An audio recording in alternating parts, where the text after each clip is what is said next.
दोस्तों स्वागत है आप सभी का आपके अपने यूट्यूब चैनल बीएस सेंटर में। यहाँ पर हम लोग ज्योग्राफी का एक बहुत ही इंपॉर्टेंट क्वेश्चन को आज समझेंगे कि राजनीतिक भूगोल का अर्थ प्रकृति एवं विशेष क्षेत्र का विवरण दीजिए। राजनीतिक भूगोल क्या होता है, आपको अर्थ बताना है। प्रकृति पूछे या फिर स्वरूप, दोनों एक ही बात होता है, तो इसकी प्रकृति और इसका विशेष क्षेत्र क्या है, विवरण देने के लिए कहा जा रहा है। मोस्ट इंपॉर्टेंट क्वेश्चन आपका 15 मिनट के लिए क्वेश्चन आएगा, ठीक है। इसको फिक्स कर लिए, क्वेश्चन आएगा। हम लोग समझ लेते हैं कि राजनीतिक भूगोल होता क्या है। राजनीतिक भूगोल क्या होता है, समझने के लिए हम आपको बस बता दें कि राजनीतिक भूगोल मानव भूगोल का एक ऐसा शाखा है जो राजनीति और भूगोल के बीच के संबंधों का अध्ययन करता है। जैसे कि मान लीजिए किसी भी क्षेत्र में जो राजनीतिक दल है, जो राजनीतिक पार्टी है, वो भौगोलिक, जैसे कहीं पर अगर मान लीजिए कृषि योग्य भूमि है, तो वहाँ पर जब कोई भी पार्टी वहाँ पर जाएगी तो किसके लिए भाषण देगा, वो कृषि के लिए भाषण देगा, ठीक है। तो ये बात कहा जा रहा है कि जब राजनीति और भूगोल के बीच के संबंध का अध्ययन करता है, वो कौन करता है, राजनीतिक भूगोलिक करता है। तो किस प्रकार से जो राजनीति है वो भूगोल को प्रभावित करता है और किस तरह से जो भूगोल है वो राजनीति को प्रभावित करता है, इन्हीं के बीच के जो संबंध है उसको हम लोग राजनीतिक भूगोल कहते हैं, ठीक है। इसके जो बीच के संबंधों का जो अध्ययन करता है उसी को हम लोग राजनीतिक भूगोल कहते हैं। उम्मीद करते हैं कि यहाँ तक आपको समझ में आया होगा। तो दोस्तों आज हम लोग इस क्वेश्चन के आंसर को डिटेल में समझेंगे। वीडियो को आप लोग अंत तक देखिए ताकि इस चीज़ को आप अच्छे से समझ सकें, क्योंकि ये क्वेश्चन इंपॉर्टेंट है और ये पूछा जाएगा। तो वीडियो को आप लोग अंत तक देखिए। चैनल पर नहीं तो आप लोग चैनल को सब्सक्राइब भी कर लीजिएगा। आप लोग वीडियो को देख लेते हैं लेकिन चैनल को सब्सक्राइब नहीं करते, ना ही वीडियो को लाइक करते, तो वीडियो को लाइक जरूर कीजिए, चैनल को सब्सक्राइब कीजिए और अपने दोस्तों में इसको शेयर भी कर दीजिएगा, ठीक है। समझते हैं हम लोग इस क्वेश्चन के आंसर को। इसमें क्या कहा जा रहा है, कहा जा रहा है कि मानव भूगोल की अनेक शाखाओं में राजनीतिक भूगोल का महत्वपूर्ण स्थान है। मानव भूगोल की बहुत सारे शाखाएं हैं और उनमें से राजनीतिक भूगोल क्या है, तो एक महत्वपूर्ण स्थान रखता है। अब आप पूछेंगे कि मानव भूगोल क्या होता है, तो मानव भूगोल क्या होता है, इसके लिए हम पहले से क्वेश्चन का आंसर करवा चुके हैं। चाहे वो मानव भूगोल हो, चाहे वो आर्थिक भूगोल हो, चाहे वो जनसंख्या भूगोल हो, ठीक है, सारे क्वेश्चन का आंसर हम पहले से करवा चुके हैं। आगे इसमें कहा जा रहा है कि यह भूगोल की वह शाखा है जो पृथ्वी पर स्थित विभिन्न राजनीतिक इकाइयों, कहा जा रहा है कि यह भूगोल की एक ऐसा शाखा है जो पृथ्वी पर स्थित सारी राजनीतिक इकाइयों, जैसे कि आपका राज्य हो गया, राष्ट्र हो गया, सीमाएं हो गई, राजनीतिक शक्ति तथा राजनीतिक गतिविधियों का अध्ययन करती है। ये जो राजनीतिक भूगोल है एक ऐसा शाखा है जो पृथ्वी पर स्थित विभिन्न राजनीतिक इकाइयों का, चाहे वो राष्ट्र के बारे में, मतलब किसी भी देश के बारे में हो, ठीक है, किसी भी राज्य के बारे में हो, या फिर किसी देश के सीमाओं के बारे में हो, राजनीतिक शक्ति के बारे में, राजनीतिक दल के बारे में, उसके बारे में यह अध्ययन करता है। यह हमें यह समझने में सहायता करती है कि भौगोलिक परिस्थितियां किसी देश की राजनीति को किस प्रकार प्रभावित करता है। ये जो राजनीतिक भूगोल है ये हमें यह समझने में मदद करता है कि किसी भी देश का जो भौगोलिक परिस्थिति है, मतलब वो देश उपजाऊ, कह सकते जो उपजाऊ मिट्टी है उससे भरपूर है, या फिर उस देश में पहाड़ी वाला क्षेत्र है, या वहाँ पर जलवायु कैसा है, ठीक है, ये सारी जो चीज़ें हैं, ये सब जो भौगोलिक परिस्थितियाँ हैं वो किसी भी देश की राजनीति को किस प्रकार से प्रभावित करता है, ये हमें ये समझने में मदद करता है जो हमारा राजनीतिक भूगोल है। आगे इसमें कहा जा रहा है कि वो राजनीतिक निर्णय किसी क्षेत्र के विकास तथा संगठन को कैसे प्रभावित करते हैं, और हमें ये भी समझने में सहायता करता है कि जो राजनीतिक निर्णय लिए जाते हैं वो किसी क्षेत्र के विकास तथा संगठन, या मतलब संगठन का मतलब होता है किसी भी पार्टी, किसी भी दल को कैसे प्रभावित करता है। ये सारी चीज़ों को समझने में हमें कौन मदद करता है, राजनीतिक भूगोल। आज के समय में अंतर्राष्ट्रीय संबंधों, सीमा विवादों, संसाधनों पर नियंत्रण, चुनावी राजनीति तथा वैश्वीकरण को समझने के लिए राजनीतिक भूगोल का अध्ययन बहुत आवश्यक हो गया है। कहा जा रहा है कि आज के टाइम में अगर हम लोग अंतर्राष्ट्रीय संबंधों, मतलब कि जैसे हम लोग को तेल चाहिए, तो तेल कहाँ पर निकलता है, जो कैसे जो खाड़ी वाला देश है, तो खाड़ी वाला देश कहाँ पर है, तो तेल से वहाँ पर निकलता है, उसका भूगोल कैसा है, वहाँ पर तेल निकलता है, ठीक है। तो हम लोग उससे संबंध बना के रखते हैं कि हमें उससे तेल चाहिए। तो ये बात कहा जा रहा है कि आज के समय में अंतर्राष्ट्रीय संबंधों, सीमा विवादों, संसाधनों पर नियंत्रण, चुनावी राजनीति तथा वैश्वीकरण को समझने के लिए राजनीतिक भूगोल का अध्ययन बहुत ज़्यादा आवश्यक हो गया। क्यों जरूरी है, क्योंकि जब तक तो किसी क्षेत्र के भूगोल के बारे में पता नहीं रहेगा तब तक आप किससे संबंध बना करके रखेंगे। अगर अगर हम लोग बात करें तेल का, तो तेल निकलता है खाड़ी देशों में, और अगर हम लोग संबंध बना के रखेंगे ताइवान से, तो ताइवान में तेल निकलता नहीं है, जापान में, तो ऐसा होता नहीं है। जहाँ से हमें तेल मिलता है हम लोग वहाँ से संबंध बना के रखेंगे। तो ये जो भूगोल है वो राजनीति को प्रभावित करता है, और जो राजनीति है वो भूगोल को प्रभावित करता है, ठीक है। यहाँ पर आप लोग समझिए कि राजनीतिक भूगोल का अर्थ क्या होता है।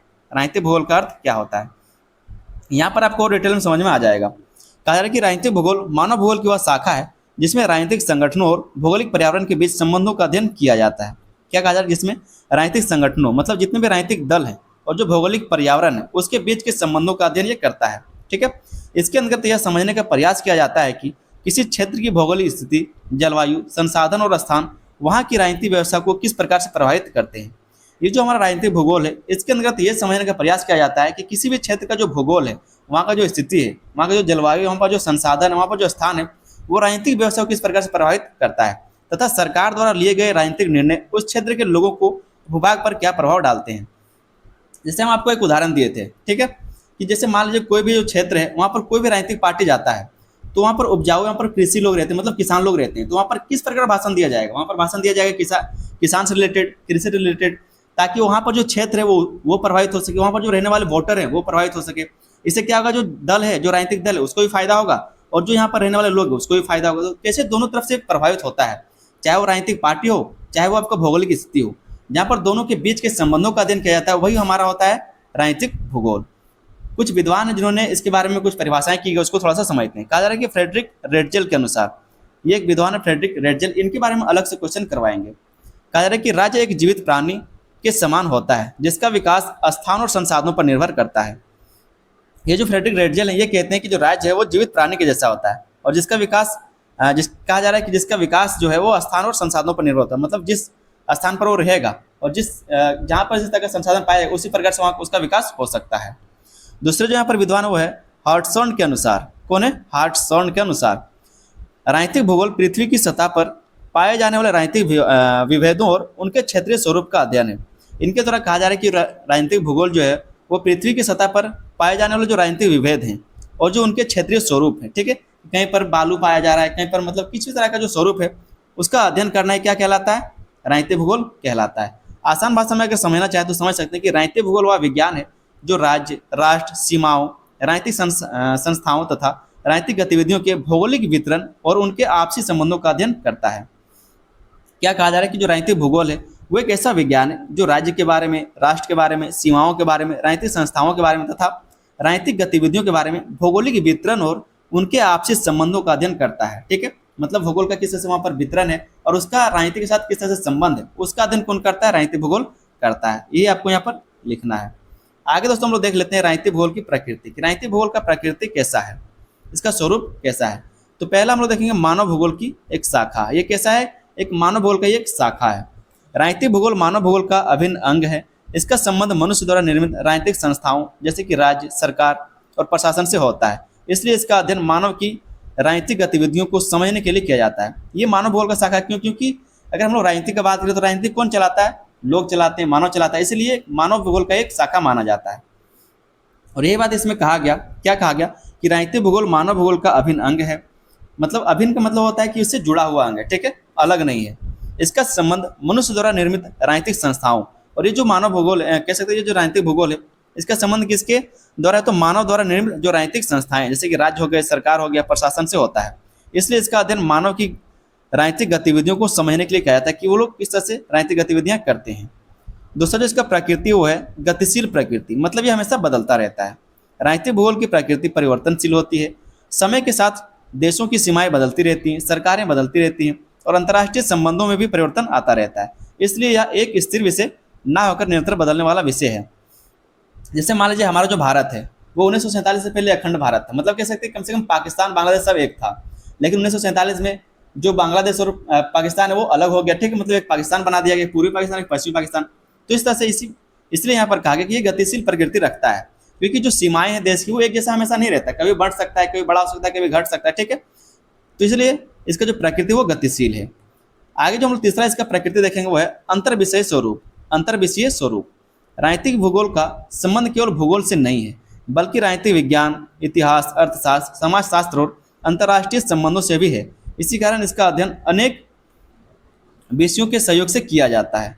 इसे अंतर्विषय भी कहा जाता है। इसलिए इसको क्या तो अंतर्विषय भी कहा जाता है, क्योंकि सिर्फ भूगोल से जोड़कर इसको नहीं पढ़ा जाता, क्योंकि इसका संबंध मानव से है तो इसका मानव शास्त्र हो गया। और मानव कहाँ पर रहते हैं? समाज में, तो समाजशास्त्र इसका एक विषय हो गया।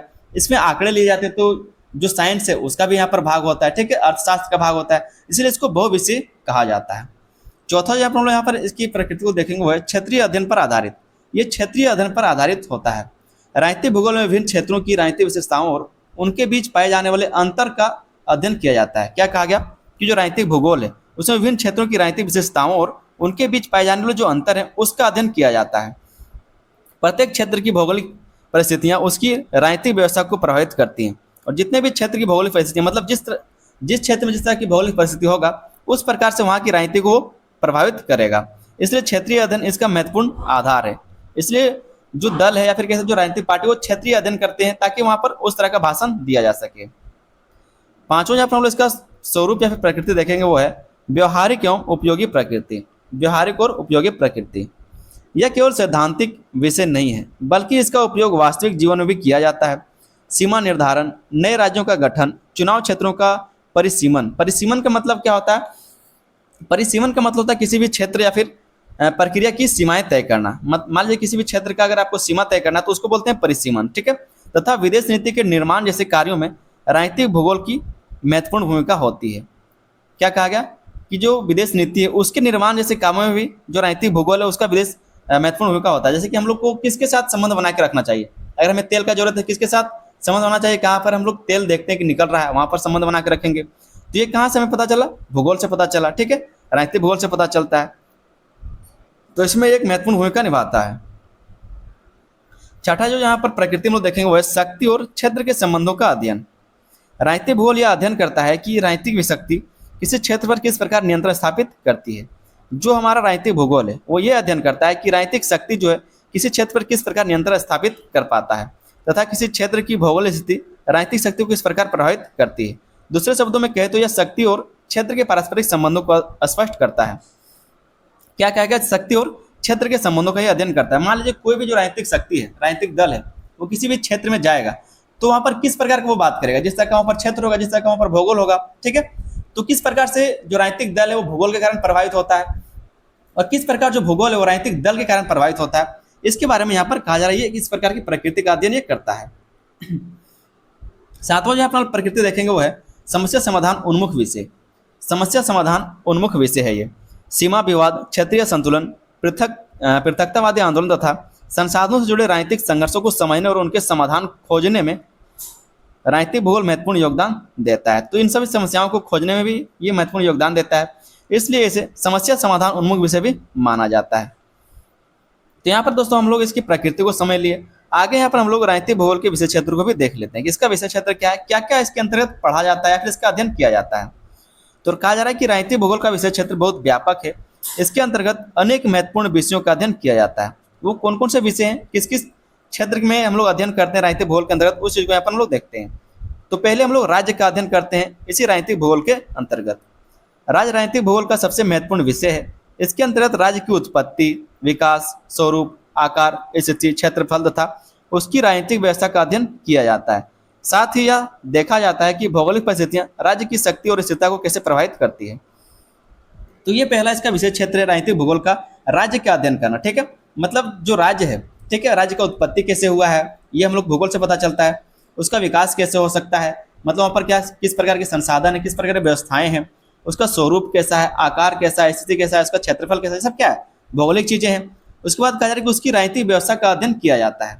साथ ही यह भी देखा जाता है कि भौगोलिक परिस्थितियां, जैसे किसी भी राज्य का जो भौगोलिक परिस्थिति है कि वहाँ पर कोयला कितना पाया जाता है, लोएस कितना पाया जाता है, फिर जो भौगोलिक स्थिति है वहाँ पर सिर्फ डेजर्ट है, सिर्फ बालू ही बालू है, फिर सिर्फ बर्फ ही बर्फ है, वो भी राज्य की शक्ति और स्थिरता को प्रभावित करता है, ठीक है। ये सब क्या है, सब राज्य की शक्ति और स्थिरता को प्रभावित करता है। तो पहला जो हम लोग यहाँ पर विषय देखते हैं वो राज्य का अध्ययन करना। दूसरा जो राजनीतिक भूगोल का विषय क्षेत्र वो है राष्ट्र और राष्ट्रीयता। राजनीतिक भूगोल में राष्ट्र की अवधारणा, राष्ट्रीय चेतना, राष्ट्रीय एकता तथा राष्ट्रीयता के विकास के आधारों का अध्ययन किया जाता है। भाषा, संस्कृति, धर्म और साझा इतिहास जैसे तत्व राष्ट्रीयता की भावना को विकसित करने में महत्वपूर्ण भूमिका निभाते हैं। तो ये राष्ट्र और राष्ट्रीयता के बारे में अध्ययन करता है जो हमारा राजनीतिक भूगोल है। अगला जो यहाँ पर इसका विषय क्षेत्र देखते हैं वो है सीमाओं एवं सरहदों का अध्ययन। ये सीमाओं और सरहदों का अध्ययन करता है। प्रत्येक देश की अपनी सीमाएं होती है। राजनीतिक भूगोल में सीमाओं के प्रकार, सीमांकन की विधियों, सीमा विवादों तथा सीमाओं के राजनीतिक महत्व का अध्ययन किया जाता है। इससे विभिन्न देशों के संबंधों को समझने में सहायता मिलती है। तो सीमाओं और सरहदों का भी अध्ययन किसके अंतर्गत किया जाता है, राजनीतिक भूगोल के अंतर्गत किया जाता है, ठीक है। चौथा जो अपना इसके विषय क्षेत्र को देखेंगे वो है राजधानी एवं प्रशासनिक संगठन। राजधानी और जो प्रशासनिक संगठन मतलब जहाँ से देश को चलाया जाता है। इसके अंतर्गत राजधानी के चयन, प्रशासनिक इकाइयों के गठन तथा शासन व्यवस्था के क्षेत्रीय संगठन का अध्ययन किया जाता है। इसका उद्देश्य प्रशासन को अधिक प्रभावी और सुचारू बनाना होता है। जैसे कि किसी भी देश का राजधानी चुनना हो तो कहाँ पर चुना जाएगा, जहाँ पर प्रशासन चलाना बेहतर हो, जहाँ की सुविधाएं अच्छा हो, ठीक है, जहाँ पर क्या है तो आबो हवा अच्छा हो, ठीक है। हालांकि बाद में अगर कुछ हो जाता है, वहाँ का जो जलवायु वो बदल जाता है तो बात अलग है, लेकिन जब राज्य का राजधानी डिसाइड किया जाता है तो वो बहुत ही बेहतर तरीके से वहाँ पर जहाँ पर हर चीज़ का सुविधा हो वहाँ पर डिसाइड किया जाता है। पांचों जिसके विषय क्षेत्र में देखते हैं वो है निर्वाचन भूगोल। निर्वाचन भूगोल के लिए हम अलग से क्वेश्चन करवाएंगे। निर्वाचन भूगोल राजनीतिक भूगोल का एक महत्वपूर्ण भाग है। इसमें चुनाव क्षेत्रों के परिसीमन, परिसीमन मतलब किसी भी क्षेत्र का सीमा तय करना, मतदान व्यवहार, राजनीतिक दलों के क्षेत्रीय प्रभाव तथा चुनाव परिणामों के भौगोलिक वितरण का अध्ययन किया जाता है। निर्वाचन भूगोल के अंतर्गत क्या किया जाता है? इसमें चुनाव क्षेत्रों के परिसीमन का मतलब चुनाव क्षेत्र, जैसे कि मान लीजिए आप गिरिडीह का कोई उदाहरण ले लीजिए, जैसे गिरिडीह का ये क्षेत्र हो गया एक विधानसभा, ठीक है, गांडे विधानसभा हो गया ये। अब गांडे विधानसभा में इतने लोग हैं, लेकिन यहाँ जो गांडे का जो चहेता लोग है, जो प्रतिनिधि है, उसके चाहने वाले लोग यहाँ पर रहते हैं, तो जो गांडे विधानसभा इसको बढ़ा करके ऐसे कर दिया जाएगा ताकि जो यहाँ का वोट है वो गांडे वाले प्रतिनिधि को मिल सके। तो ये निर्वाचन भूगोल को भी प्रभावित करता है और ये बात यहाँ पर कहा जा रहा है कि निर्वाचन भूगोल राजनीतिक भूगोल का एक महत्वपूर्ण भाग है। कई बार आप लोग देखते होंगे कि जो विधानसभा है वो यहाँ पर है, लेकिन कुछ क्षेत्र यहाँ का ले लिया गया है जो दूसरे तरफ आ रहा है, दूसरे विधानसभा क्षेत्र के सटा हुआ है। तो यही चीज़ होता है, ठीक है, भूगोल इसको प्रभावित करता है। और वह बात कहा जा रहा है कि निर्वाचन भूगोल राजनीतिक भूगोल का एक महत्वपूर्ण भाग है। इसमें चुनाव क्षेत्रों की परिसीमन मतलब चुनाव क्षेत्र कि कौन सा क्षेत्र किस विधानसभा में, किस राज्यसभा में, मतलब कह सकते हैं किस लोकसभा में आएगा, इसका परिसीमन मतलब तय किया जाता है। मतदान व्यवहार, राजनीतिक दलों के क्षेत्रीय प्रभाव मतलब जो राजनीतिक दल है उसका क्षेत्रीय प्रभाव कहाँ तक है, तथा चुनावी परिणामों के भौगोलिक वितरण का अध्ययन किया जाता है, ठीक है। तो कहाँ तक इसका सीमा सेट करना चाहिए, ये इसके अंतर्गत अध्ययन किया जाता है, तो इसी राजनीतिक भूगोल के अंतर्गत किया जाता है। अगला इसके विषय क्षेत्र वो है भू राजनीति। भू राजनीति, भू राजनीति के अंतर्गत भौगोलिक स्थिति और राजनीतिक शक्ति के संबंधों का अध्ययन किया जाता है। मतलब जो भौगोलिक स्थिति है, जिस क्षेत्र का जिस तरह का स्थिति है, ठीक है, और वहाँ पर जो राजनीतिक शक्ति है उसके संबंधों का अध्ययन किया जाता है। किसी देश की भौगोलिक स्थिति उसकी विदेश नीति, सुरक्षा व्यवस्था और अंतर्राष्ट्रीय महत्व को किस प्रकार प्रभावित करती है, इसका विश्लेषण किया जाता है। इसके अंतर्गत भू राजनीति के अंतर्गत किया जाता है कि किसी भी देश का जो भौगोलिक स्थिति है, उसकी जो विदेश नीति है, उसकी जो सुरक्षा व्यवस्था है और जो राष्ट्रीय महत्व है किस प्रकार प्रभावित करता है, इसका विश्लेषण भी इसके अंतर्गत ही किया जाता है। अगला जो हम लोग यहाँ पर पॉइंट देखते हैं वो है अंतर्राष्ट्रीय संबंध। अंतर्राष्ट्रीय संबंध, राजनीतिक भूगोल विभिन्न देशों के बीच सहयोग, संघर्ष, संधियां, युद्ध तथा अंतर्राष्ट्रीय संगठनों की भूमिका का भी अध्ययन करता है। इससे विश्व राजनीति की प्रकृति को समझने में सहायता मिलती है। तो अंतर्राष्ट्रीय संबंधों का भी अध्ययन करता है। ये संसाधन और राजनीतिक शक्ति का भी अध्ययन करता है। प्राकृतिक संसाधनों का वितरण, उन पर नियंत्रण तथा उनके राजनीतिक महत्व का अध्ययन भी राजनीतिक भूगोल के अंतर्गत किया जाता है। संसाधनों की उपलब्धता किसी राष्ट्र की आर्थिक और राजनीतिक शक्ति को प्रभावित करता है। अगर किसी भी देश में जो संसाधन की उपलब्धता अगर अच्छी रहेगी तो राष्ट्र का आर्थिक विकास हो पाएगा और जो राजनीतिक शक्ति है वो भी उसको प्रभावित कर पाएगा। तो संसाधन और राजनीतिक शक्ति का भी अध्ययन इसके अंतर्गत किया जाता है। नौ जो पॉइंट है हमारा, जो नवा विषय है वो है क्षेत्रवाद और पृथकतावाद। क्षेत्रीय असमानता, क्षेत्रीय पहचान तथा पृथकतावादी आंदोलनों के कारणों और उनके प्रभावों का अध्ययन राजनीतिक भूगोल का महत्वपूर्ण विषय है। इससे क्षेत्रीय समस्याओं को समझने में सहायता मिलती है। तो क्षेत्रवाद अलग और पृथकतावाद के द्वारा क्या तो इनको समझने का प्रयास किया जाता है। अगला जो यहाँ पर हम लोग इसके विषय क्षेत्र को देखेंगे वो है वैश्वीकरण एवं राजनीतिक परिवर्तन। वैश्वीकरण के कारण विश्व के देशों की राजनीतिक संरचनाओं, संप्रभुता तथा अंतर्राष्ट्रीय संबंधों में अनेक परिवर्तन आए हैं। राजनीतिक भूगोल इन परिवर्तनों का अध्ययन करता है और उनके प्रभावों का विश्लेषण करता है। तो सारे मेन पॉइंट बस आपको याद रख लेना है और जो बस हम आपको बता दिए उसी को डिटेल में आपको लिख देना है, समझ करके लिख देना है, ठीक है दोस्तों। उम्मीद करते हैं कि अभी तक आपको वीडियो समझ में आया होगा, जो आंसर बताया वो समझ में आया होगा। एक छोटा सा आप लोग निष्कर्ष जरूर लिख लीजिएगा ताकि जब एग्जामिनर देखे तो उसको पता चले कि आपने ऊपर क्या क्या लिखा हुआ है। कहा जा रहा है कि राजनीतिक भूगोल मानव भूगोल की एक महत्वपूर्ण व्यवहारिक और उपयोगी शाखा है जो राज्य, राष्ट्र सीमाओं, राजनीतिक शक्ति तथा अंतर्राष्ट्रीय संबंधों के भौगोलिक पक्षों का वैज्ञानिक अध्ययन करती है, ठीक है। भौगोलिक अंतर्राष्ट्रीय संबंधों के भौगोलिक पक्षों का वैज्ञानिक अध्ययन करती है। इसकी प्रकृति गतिशील, अंतर विषय और समस्या समाधान पर आधारित है तथा इसका विषय क्षेत्र अत्यंत व्यापक है। वर्तमान वैश्विक युग में इसका महत्व लगातार बढ़ता जा रहा है क्योंकि इसके माध्यम से विश्व की राजनीतिक संरचना, क्षेत्रीय संघर्षों और बदलती अंतर्राष्ट्रीय परिस्थितियों को सरल और स्पष्ट रूप से समझा जा सकता है, जो हमारा राजनीतिक भूगोल है, ठीक है, क्योंकि ये राजनीति और भूगोल दोनों को प्रभावित करने का काम करता है। तो इस वजह से आप लोग निष्कर्ष जरूर लिख लीजिएगा। उम्मीद करते हैं कि आपको क्वेश्चन का आंसर समझ में आया होगा। चैनल पर दोस्तों तो आप लोग चैनल को सब्सक्राइब जरूर कर लीजिएगा, ठीक है। चैनल को आप लोग सब्सक्राइब कर लीजिए, वीडियो को लाइक कर दिए और अपने दोस्तों में इसको शेयर भी कर देना। एक छोटा सा काम आपको करना है, वीडियो को शेयर करना है, चैनल को सब्सक्राइब करके बेल आइकन को दबाकर उसको ऑल पर सेट कर लीजिएगा और वीडियो को लाइक करना ना भूलें। मिलते हैं हम लोग किसी अगले वीडियो में, तब तक के लिए धन्यवाद। जय हिंद।